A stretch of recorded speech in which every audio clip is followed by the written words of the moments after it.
বোঝার কোন সুযোগ নাই যে এরা অনুসূচিত হয়েছে, এরা অনুশোচনা জেগেছে, কোন সুযোগ।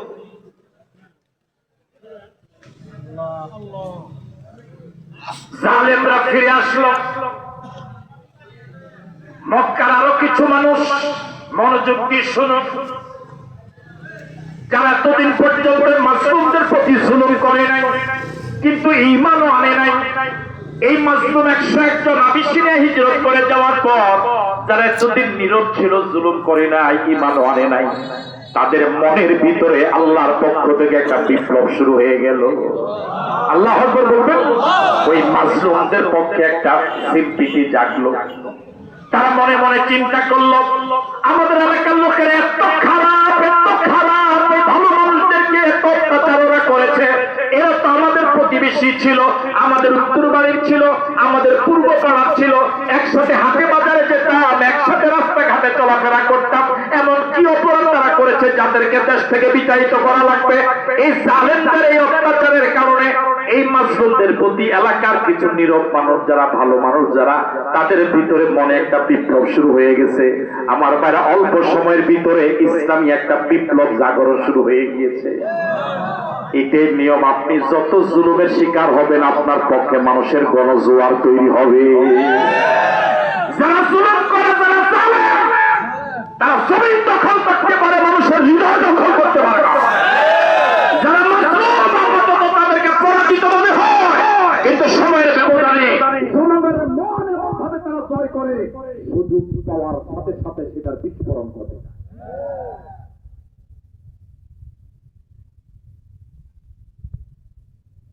আমার ভাইয়েরা, মক্কার জালেমেরা শুধু সাহাবায়ে কেরাম নয়, আল্লাহর নবীর প্রতিও চরম জুলুমের হাত প্রসারিত করে। আল্লাহ নবীর প্রতি জুলুম করতে করতে শেষ পর্যন্ত তারা সিদ্ধান্ত নিয়েছে মুহাম্মদ সাল্লাল্লাহু আলাইহি ওয়াসাল্লামকে হত্যা করা লাগবে। আমার ভাইয়েরা, এর আগে তারা সিদ্ধান্ত নিয়েছে রাসূলকে তারা জেলে ঢুকিয়েছিল। 3 বছর আল্লাহ নবী শিয়াবে আবি তালেবের জেলে ছিলেন। কয় বছর? আর ওয়াক্তে আল্লাহ নবী 3 বছর জেলে ছিলেন। একটু কল্পনা করেন, আল্লাহ নবী কুল কায়নাতের নবী, তামাম সৃষ্টি জগতের নবী, আল্লাহর পরে যার মর্যাদা, তামাম জগতের উপরে যার মর্যাদা, আমাদের নবী এত দামি নবী, আল্লাহ পাক লক্ষাধিক নবী এবং রাসূল দুনিয়া পাঠালেন, মাত্র 25 জন নবীর নামে কোরআন মজিদে আনলেন। অন্য নবীদেরকে যখন ডাক দিলেন, অ্যাড্রেস করলেন, সব নবীদেরকে আল্লাহর নাম ধরে ডাক দিলেন। কিন্তু আমার নবী, আপনার নবী, কুল কায়নাতের নবী মুহাম্মদুর রাসূলুল্লাহ সাল্লাল্লাহু আলাইহি ওয়াসাল্লামকে আল্লাহ এই কোরআন মজিদে একবারও নাম ধরে ডাক দেয় না। এমন নবীর উম্মত হতে পেরে খুশি না বেজার? আমাদের নবী এত দামি নবী, দুনিয়ার জমিন থেকে কদম বের করেছেন আর সে আজিমে চলে গেলেন। আমাদের নবী এত দামি নবী, দুনিয়ার জমিন থেকে আঙ্গুল উঁচু করেছেন, আকাশের চাঁদ দ্বিখণ্ডিত হয়ে গেল। আল্লাহু আকবার। আমাদের নবী এত দামি নবী, হাত তুলে আল্লাহর কাছে কথা বলা লাগে নাই, মনে মনে কল্পনা করেছেন, তাও আল্লাহ কবুল করেছেন। আল্লাহু আকবার। এমন দামি নবীর উম্মত হতে পেরে খুশি না বেজার? এই জন্য আওয়াজ দিয়ে বলুন আলহামদুলিল্লাহ। আরো জোরে বলুন আলহামদুলিল্লাহ।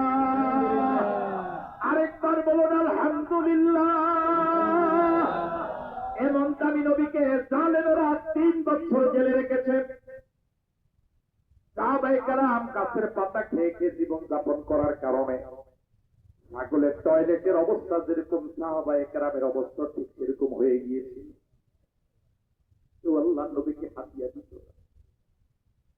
পনিদল যখন মক্কায় ঢুকত, কাফের এবং মুশরিকরা নিজের স্বপ্রণোদিত ভাবে গিয়ে ওই ব্যবসায়িক দলের কাছে বলে আসতো, ওই শিয়াবে আবি তালেব ওদের কাছে কিছু বিক্রি করা যাবে না। আল্লাহ নবীকে হাতিয়াও দিত না, কিনতে চাইলে বিক্রিও করতে বাধা দিত। আজ ইসলামটাকে আমরা সহজভাবে পাওয়ার কারণে কোনো মূল্য আমরা পেই না। আমার আপনার পর্যন্ত ঈমানটা আসতে, ইসলাম আসতে নবী কত জুলুমের শিকার হলেন, কত কষ্ট নবী করলেন, সাহাবায়ে কেরাম মক্কা করে জীবন দিলেন, কত আল্লাহর বান্দার রক্ত ঝরল এই জমিনে, তিল তিল করে করে ইসলাম থেকে আজ পর্যন্ত আমার আপনার কাছে আসতে গিয়ে কত মানুষের জীবন গেল, কত হাজার হাজার নারী পুরুষ শহীদ হলেন, কত কষ্ট করলেন প্রিয় নবী।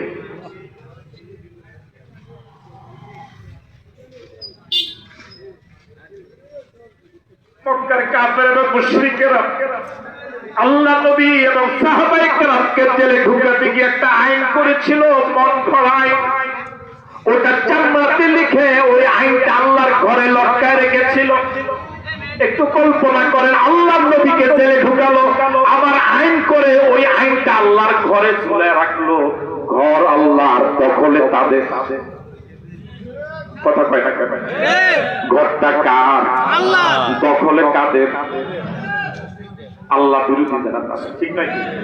এখনো তো গোটা পৃথিবীতে এরকম বহু মসজিদ আছে যে মসজিদে কোরআনের পক্ষের কথা বললে বেয়াদবরা বাধা দেয়। আছে না? না আছে? কি সাহস!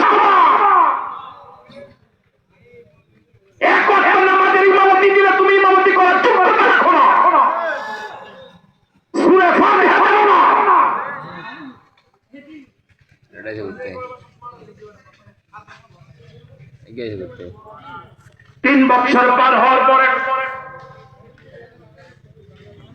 আল্লাহ নবী একদিন চাচা আবু তালেবকে ডেকে বললেন, চাচা ওরা আমাদেরকে জেলে ঢুকাতে গিয়ে যে আইনটা মন গড়া ভাবে করেছে, ও আইনটা লিখিত ভাবে তার আল্লাহর ঘরের দেয়ালে ঝুলিয়ে রেখেছিল। ওই আইনটা লিখিত আইনের ভিতরে যত জায়গায় আমার আল্লাহর নাম লেখা আছে, ওরা কিন্তু আল্লাহ যে একজন আছে এটা বিশ্বাস করছে। এটা কি মাত্র শুনলেন, আরো শুনেছেন? ওয়ালাইন সালতাহুম মান খালাকাস সামাওয়াতি ওয়াল আরদ লায়াকুলুন্নাল্লাহ। নবী ওদেরকে যদি প্রশ্ন করেন কে বানালো আকাশ, কে বানালো জমিন, তারা বলবে অবশ্যই আল্লাহ বানাইছে। কে বানাইছে? আল্লাহ নবীর জন্মের আগে আব্রাহা বাদশা বাইতুল্লাহ ধ্বংস করার জন্য হস্তি বাহিনী এসেছিল বাইতুল্লাহর কাছাকাছি। তখন বাইতুল্লাহর মুতাওয়াল্লি ছিলেন রাসূলের দাদা আব্দুল মুত্তালিব। কিছুক্ষণ পর আব্রাহা বাদশার আক্রমণে বাইতুল্লাহ মাটির সাথে মিশে যাবে। বাইতুল্লাহর মুতাওয়াল্লি রাসূলের দাদা আব্দুল মুত্তালিব তখন রাসূল দুনিয়া আসেন নাই। তার মনে কোনো চিন্তা নাই, কোনো পেরেশানিও নাই। তিনি হাতের ছড়ি দিয়া নিজের বকরির জন্য কাছ থেকে পাতা পাড়ে নিশ্চিন্তে বকরিকে পাতা খাওয়ায়। মক্কার লোকেরা জিজ্ঞেস করলেন, কিছুক্ষণ পর ওরা আক্রমণ করে বাইতুল্লাহ মাটির সাথে মিশিয়ে দিবে, আপনি বাইতুল্লাহর মুতাওয়াল্লি কোনো পরিকল্পনা নাই, পেরেশানও নাই। আব্দুল মুত্তালিব রাসূলের জন্মের আগে জবাব দিয়েছিলেন, আল্লাহর ঘর আল্লাহই রক্ষা করবে। তাহলে বোঝা গেল রাসূলের জন্মের আগেও মক্কার লোকেরা জানতেন আল্লাহ একজন আছে। রাসূলের জন্মের আগেও মক্কার লোকেরা বাইতুল্লাহ তাওয়াফ করত, জানেন না? বাইতুল্লাহ তাওয়াফ করার সময় ওরা তখনও বলতো, যদি উলঙ্গ তাওয়াফ করত তখনও বলতো লাব্বাইক আল্লাহুম্মা লাব্বাইক। তখনও তারা জানতো আল্লাহ একজন আছে, তিনি আমাদের আল্লাহ। আওয়াজ দিয়ে বলুন তো আল্লাহ, আরো জোরে বলুন আল্লাহ, আরেকবার বলুন আল্লাহ। আল্লাহ নবী বললেন, চাচা ওই লিখিত দলিলের ভিতরে যত জায়গায় আমার আল্লাহর নাম আছে, শুধু আল্লাহর নাম অক্ষত আছে, আর তাদের লেখা বানোয়াট যত মিথ্যা কথা তারা লিখেছে সব উলু পোকায় খেয়ে ফেলেছে। আল্লাহু আকবার বলবেন। চাচা আবু তালেব বললেন, ভাতিজা তুমি বলো। আল্লাহ নবী বললেন, চাচা জীবনে কোনোদিন মিথ্যা কথা বলি নাই, চাচা জীবনে কোনোদিন অসত্য কথা বলি নাই, আমি যা বলেছি সব সঠিক। আবু তালেব বললেন, ভাতিজা তোমার তথ্য যদি সঠিক হয়, আমি তোমাকে কথা দিয়ে গেলাম, তারা আর 1 মিনিট আমাদেরকে, 1 মুহূর্ত আমাদেরকে জেলে আটকে রাখতে পারবে না। আল্লাহু আকবার, আল্লাহু আকবার। আবু তালেব চলে গেলেন মক্কার আল্লাহর ঘর কাবার পদদেশে। নেতাদেরকে প্রশ্ন করে চর্চা করবেন, তথ্য জানাবেন। আবু তালেব গিয়ে দেখেন মক্কার বড় বড় নেতারা কাবার পাশে খোশ গল্প করছে। আসলে পৃথিবীর সিংহভাগ নেতাদের কোন কামে নাই, আড্ডা মারা ছাড়া। বুঝেন না মনে হয়? এ পর্যন্ত আপনারা যাই আওয়াজ দিচ্ছেন স্টেজে দেখবেন কোনো আওয়াজে নেই, আপনাদের শুধু লাগাই রাখেন। বুঝলেন? আমি কি কথাটা সত্য বললাম? পৃথিবীর সিংহভাগ নেতাদের কোনো চাকরি নাই, কোনো ব্যবসা নাই, কোনো কাম নাই, শুধু আঁকা, শুধু আড্ডা মারা ছাড়া, গল্প করা ছাড়া আর কোনো কামই নেই। একজনের সকালে দোকানে যায়, রাত 10টা পর্যন্ত দোকানদারি করে মাথার গাম পায়ে ফেলে, এরপরে শ্বাস কিনতে পারে না। বুঝলেন না? আর এই ওনার আমরা উদাহরণ দিলাম, কোনো কাম নাই, চাকরি নাই, ব্যবসা নাই, এরপরে বাড়িতে বিল্ডিং 10 তলা। কথা কয় না? বাপের টাকা কার জমা করে, ঠিক নয় কি? লাভ দিচ্ছে আপনি হয়। আবু তালেব গিয়ে দেখে মক্কার ওই বড় বড় নেতারা কোনো কাম নাই, তো কি করে?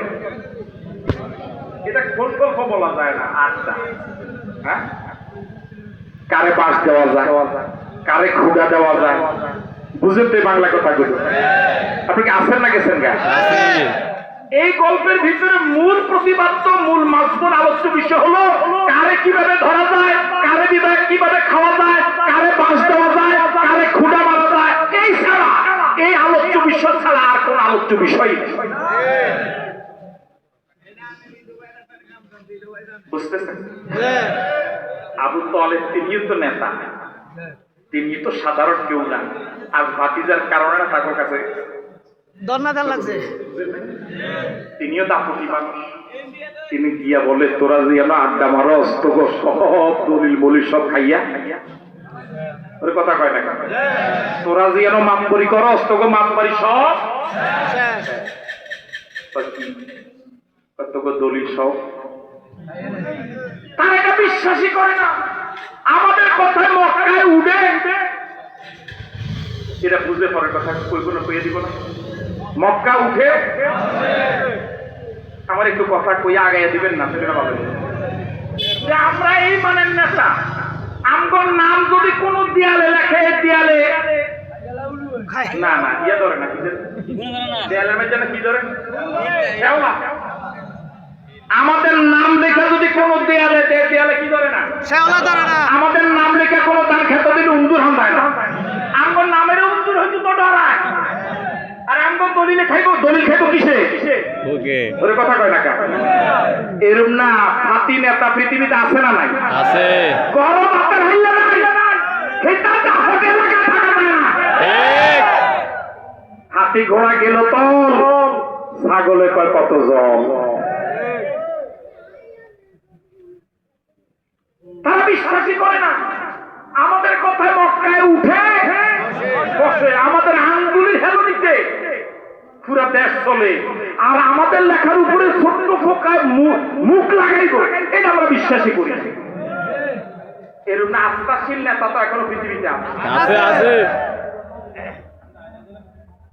আবু তালেবকে মাফতারি করিস না, একটু অল্প একটু না যাই খাইতে পারস না, বুঝেন? আবু তালেবের কথায় মক্কার বড় বড় মাতবারেরা আল্লাহর ঘরের সাথে লটকানো ঝুলানো তাদের সেই লিখিত বানোয়ার দলিলটা গিয়ে দেখে আল্লাহ নবী যা বলেছে সব সঠিক। জোরে বলেন আল্লাহু আকবার। আল্লাহ নবী জেল থেকে ছাড়া পেলেন। জেল থেকে ছাড়া পর 6 মাস পরে আবু তালেব ইন্তেকাল করলেন, তখন রাসূলের বয়স 50। জেল থেকে ছাড়া পাওয়া 7 মাস পর খাদিজাতুল কুবরা রাদিয়াল্লাহু তাআলা আনহা ইন্তেকাল করলেন। এই বৎসরকে বলা হয় আমুল হুজনে, রাসূলের জীবনের সবচেয়ে বিপদের বৎসর। জেল থেকে ছাড়া পাওয়ার 6 মাস পরে আপন চাচা আবু তালেব নাই, জেল থেকে ছাড়া পাওয়ার 7 মাস পরে খাদিজাতুল কুবরা আজ পৃথিবীতে নাই। আবু তালেব ছিলেন রাসূলের বাহিরের আশ্রয়, খাদিজাতুল কুবরা ছিলেন ঘরের সান্ত্বনা। আবু তালেব ছিলেন বাহিরের সান্ত্বনা, খাদিজাতুল কুবরা ছিলেন ঘরের সান্ত্বনা। খাদিজাও নাই, আজ আবু তালেবও নাই। আল্লাহ নবী বড্ড কৃত্রিম হয়ে গেলেন। এমন সময় একদিন আল্লাহ নবী বাজারে গেলেন। এতদিন পর্যন্ত আবু তালেবের ভয়ে যারা আল্লাহ নবীর চোখের দিকে তাকিয়ে কথা বলার সাহস পায় নাই, আজ আবু তালেব পৃথিবীতে নাই। যারা এতদিন রাসূলের গায়ে আঘাত করার সাহস পায় নাই, রাসূল যখন বাজারে গেলেন, মক্কার দুষ্টরা বাজারের কাদামাটি উঠায় আল্লাহ নবীর গায়ে দিয়ে দিয়েছে। একটু কল্পনা করেন কলাখালের ইমানদারেরা, আল্লাহ নবী কুল কায়নাতের নবী কত অসহায়, কত অসহায়, কত মাজলুম। বাজারে গেলেন, কাদামাটি খায়, কাদামাটি মারে। একদিন আল্লাহ নবী আল্লাহর ঘরের পাশে বাইতুল্লাহর পাশে আল্লাহকে সিজদা দিচ্ছিলেন। যখন রাসূল সিজদায় গেলেন, কাফের এবং মুশরিকরা জবা করা উটের নাড়ি ভুঁড়ি, বিশাল নাড়ি ভুঁড়ি আল্লাহ নবীর পিঠের উপরে চাপা দিয়ে রাসূলকে জীবন্ত হত্যার পরিকল্পনা নিয়েছে। একটু কল্পনা করেন, একটা ওট কত বিশাল, তার নাড়ি ভুঁড়ি, আপনি সিজদায় পিঠে কেউ চাপা দিল, আপনি কিভাবে বাঁচবেন? কি কষ্টটা দিল আল্লাহ নবীকে ওরা। পথিক যাচ্ছিল পাশ দিয়া, দ্রুত বেগে ফাতেমাতুল জাহরা রাদিয়াল্লাহু তাআলা আনহার কাছে গিয়ে বলল, ফাতেমা মেয়ে মানুষ, বাপরে দুরবস্থার কথা শুনে দৌড়ে আসলেন। এসে দেখেন আল্লাহ নবীর সিজদা, আল্লাহ নবীর পিঠের উপর বিশাল উটের নাড়ি ভুঁড়ি গুলো চাপা দেওয়া। মেয়ে মানুষ ফাতেমা রাদিয়াল্লাহু তাআলা আনহা সমস্ত শক্তি দিয়া আল্লাহ নবীর পিঠ মোবারক থেকে উটের নাড়ি ভুঁড়ি গুলো ধাক্কা দিয়ে আল্লাহ নবীকে সহযোগিতা করেছে। এবার আপনাদের কাছে প্রশ্ন, বাজারে গেলে কাদামাটি মারে, সিজদা দিতে গেলে উটের নাড়ি ভুঁড়ি গুলো পিঠে চাপা দেয়। এবার বলুন তো দেখি, অবস্থা কি আর মক্কায় থাকার কোন পরিবেশ আছে? এখন কি আর মক্কায় থাকা যায়? আজ আবু তালেব নাই, বাহিরে কেউ আঘাত করলে আবু তালেব বাধা দিবে এমন কেউ নাই। বাহিরে কষ্ট পেলে ঘরে এসে খাদিজার কাছে বলবে, খাদিজা সান্ত্বনা দিবে, আর ঘরে সান্ত্বনা দেওয়ারও কেউ নাই। কি অসহায় আল্লাহ নবী, কি অসহায় আমাদের প্রিয় নবী। আল্লাহ নবী সিদ্ধান্ত নিলেন, এই অবস্থা মক্কায় থাকা যাবে না। তবে আল্লাহর দ্বীনের দাওয়াত, কোরআনের দাওয়াত দেওয়া তো বন্ধ করা যাবে না। যতদিন বেঁচে থাকি ততদিনে কোরআনের দাওয়াত দেওয়াই লাগবে। আল্লাহ নবী 70 কিলোমিটার পথ পাড়ি দিয়ে, কাকিন্ন পথ মক্কা থেকে তায়েফ 70 কিলোমিটার পথ পাড়ি দিয়ে একমাত্র সঙ্গী যায়েদ রাদিয়াল্লাহু তাআলা কে সাথে নিয়ে তায়েফে গেলেন। আল্লাহ নবী 20 দিন তায়েফে ছিলেন। কয়দিন? 20 দিন। তায়েফের ইতিহাস আপনাদের সকলেরই কম বেশ জানা। এখানে এমন একজনও নাই যিনি তায়েফের বর্ণনা শুনেন নাই। আল্লাহ নবীকে তায়েফে কেউ দাওয়াত দেয় নাই, একবেলা খাওয়ার ব্যবস্থা করে নাই, একটু বসতে জায়গা দেয় নাই, একটু মেহমানদারি করে নাই, একটু মেহমানদারি করে নাই। 20 দিন আল্লাহ নবী তায়েফে ছিলেন। রাস্তা দিয়ে হেঁটে যাচ্ছিলেন, দুপাশে যুবকেরা দাঁড়িয়ে, তায়েফের দুষ্ট সন্তানেরা পুরারা লেলি দিয়েছে। তায়েফের দুষ্ট যুবকেরা দুদিক থেকে পাথরের বৃষ্টি মেরে আল্লাহ নবীর দেহ মোবারক রক্তাক্ত করেছে। একবার পাথর মেরেছে, আল্লাহ নবী বেহুশ হয়ে পড়ে, আবার দাঁড়ালেন, আবার পাথর মারলো, আবার বেহুশ হলেন, আবার দাঁড় করানো হলো, আবার পাথর মারলো। বৃষ্টির মতো চতুর্দিক থেকে শুধু পাথর আর পাথর। আল্লাহ নবী সর্বশেষ জায়গায় এত বেশি বেহুশ হয়ে পড়ে গেলেন, এত বেশি রক্ত ঝরলো, আল্লাহ নবীর চেহারা মোবারক পাশে করলেন, চোখের সামনে দুহাত আনলেন, দুহাত রক্তে রক্তাক্ত হয়ে গেল। জিব্রাইল আসলেন, জিব্রাইল এসে বললেন, ইয়া রাসূলুল্লাহ, অনুমতি দেন, পাহাড় চাপা দিয়ে ওদেরকে ধ্বংস করে দেই। এই সময় আল্লাহ নবী ওদের বিরুদ্ধে বদদোয়া করেন নাই, রাহমাতুল লিল আলামিন নবী বললেন, ভাই জিব্রাইল, আমার কথায় যদি ওদেরকে ধ্বংস করে দাও, কার কাছে আমি প্রচার করব লা ইলাহা ইল্লাল্লাহু মুহাম্মাদুর রাসূলুল্লাহ ওয়া মা আরসালনাকা ইল্লা রাহমাতাল লিল আলামিন। এমন ভালো নবী আজ আমরা ছিলাম না, এমন নবীর প্রতি প্রাণ ভরে দরুদ পড়তে জানি না, এমন নবীর আদর্শ গ্রহণ করতে পারলাম না। শুধু মানুষের আদর্শ, মানুষের আদর্শ, অথচ অথচ নবীর আদর্শ লাকাদ কানা লাকুম ফি রাসূলিল্লাহি উসওয়াতুন হাসানা। গোটা পৃথিবীর সব মানুষের জন্য একমাত্র শুধুমাত্র অনুসরণীয় আদর্শ হলো মুহাম্মদুর রাসূলুল্লাহ সাল্লাল্লাহু আলাইহি ওয়াসাল্লাম।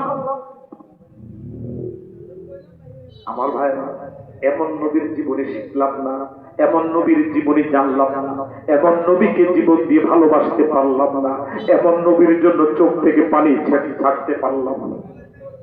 এবার আপনাদের কাছে প্রশ্ন, এখন কি আর তায়েফে থাকা যায়? সবাই তো ভাবছেন তায়েফে কি থাকা যায়? তায়েফে থাকা যায় না।